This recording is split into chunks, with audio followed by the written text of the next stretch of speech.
Hello, Internet friends. Let's play around with spreadsheets.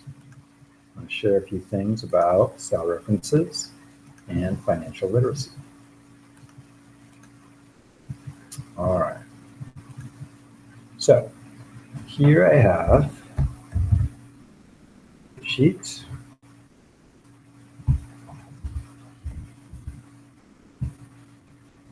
And I want to play around with an amortization table.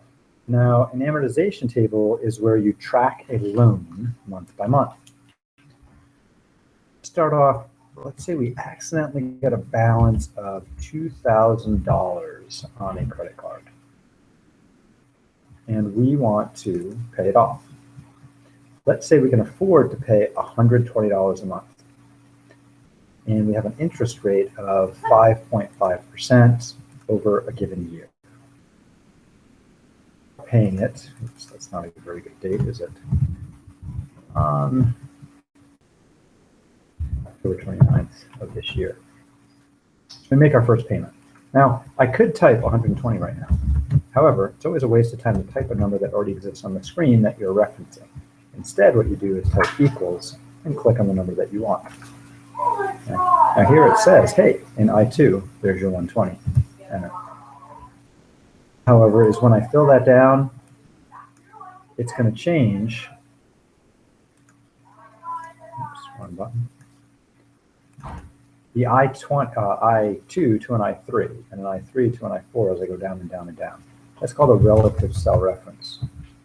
So what it records is they're gone. It's that I am trying to find the cell that is 2 up, 3, 4, 5, 6 over. Relative cell reference. Instead, what I want to do is say, hey, I'm copying this down. I want to fix row 2. So it's always looking in row 2. Down, click, grab the bottom right corner, drag down one. It then recognizes, instead of jumping to I3, that, hey, 2 is fixed. Let's stick with that row. Okay. That, again, is a absolute cell reference. Interest due. Well, that's pretty straightforward. Simple interest is the balance times the rate times the time. It's located right here. So after typing equals, I click on my balance and my interest rate. And then I multiply by time. Now, since that's a yearly rate and only 1 month has expired, I should multiply by time, 1/12 of a year.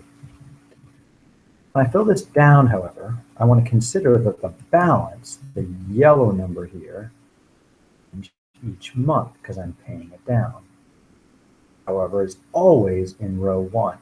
And so I want to sneak a $ in between the column letter and the row number.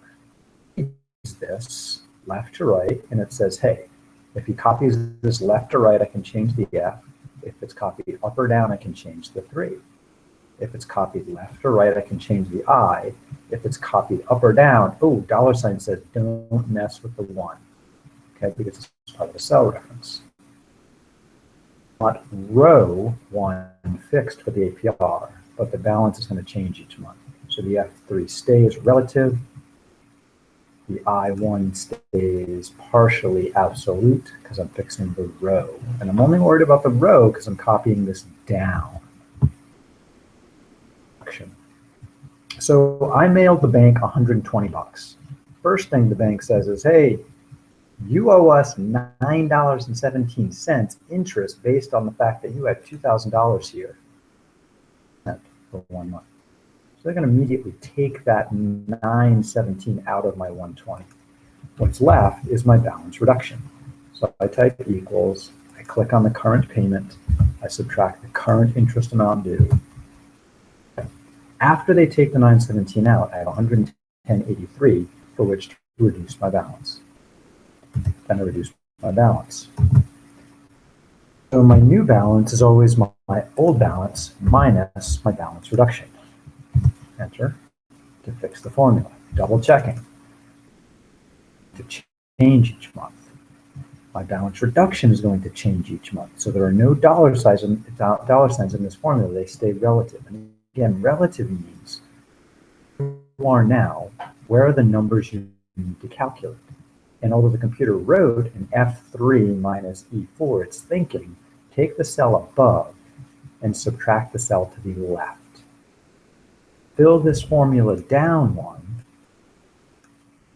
It continues to think, take the cell above and subtract the cell to the left, relative to where I am now. That's why it's called a relative cell reference. All right. Now, cool thing is when you have a bunch of cell references in formulas, you can highlight them all at once and fill them down all at once. And it will do so correctly. Absolute cell reference stays fixed. Relative cell reference in part, absolute in the other. Here I have a completely relative reference. Just grab the cell 2 to the left, subtract the cell 1 to the left. And again, a relative cell reference above and to the left in a subtraction. Numbers and dates are a whole different animal. Here, if I try to fill that down, it increments by 1 day. With a number, if I try and fill it down, it just says, hey, there's another one. Neither of which is what I wanted. Numbers and dates, you have to give it a pattern. This is enough to give it a pattern. So here I want to go 1, then 2.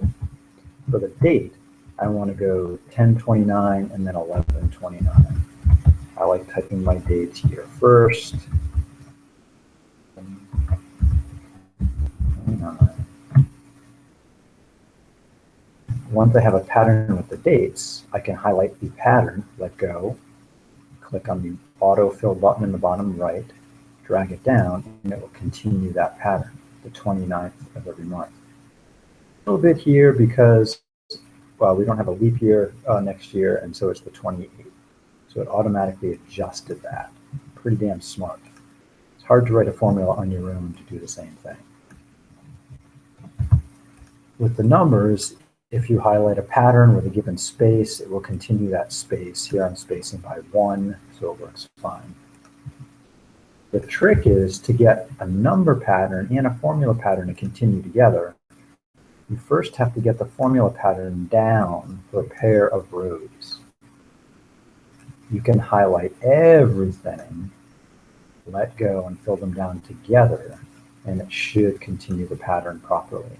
So then the numbers, it fills the pattern. For the formulas, it does the same. As long as the formulas were the same, relative and absolute, in each row, which they were. Again, the trick to doing this part is, once you're sure you have your formulas going right, you fill them down another row. Then you set your pattern for the numbers or dates. Then you highlight those 2 rows and fill them down as far as necessary. Now here we want to fill it down till we get a negative balance. So I'm going to go a little farther than what I think I need to. I went a lot farther. And I notice I go from a positive balance in month 17 to a negative balance in month 18, which means I overpaid. Extra rows. Looks like I got a few more. And delete on the keyboard will wipe out the contents of cells. All right, now here I have a slight problem because now I paid the bank more than they deserve. So this 120 in the last month is not called for. What is called for is, well, I had a previous balance of 45.14. For a month, that accrues interest. How much interest? Well, according to this, it accrued 21 cents. Add those 2 numbers. I could whip out my calculator and add those 2 numbers. But remember, a spreadsheet is a calculator. So what I do is just go here and say equals the previous balance plus this number and hit enter. Oops, I typed an equals instead of a plus. Do happen. And then it will calculate the new sum for the payment, which happens to give me a perfect 0 balance in the end for $120 payments each month.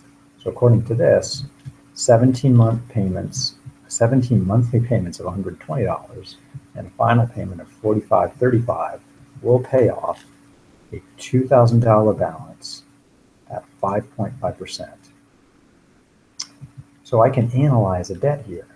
And then I can say, well, maybe I could afford 130. So I just change this payment to 130. Over here, just reference the payment amount there. When I fix that, it will recalculate everything for me. And if I did my job right, 130 means I overpay in the 16th month. Some extra stuff here.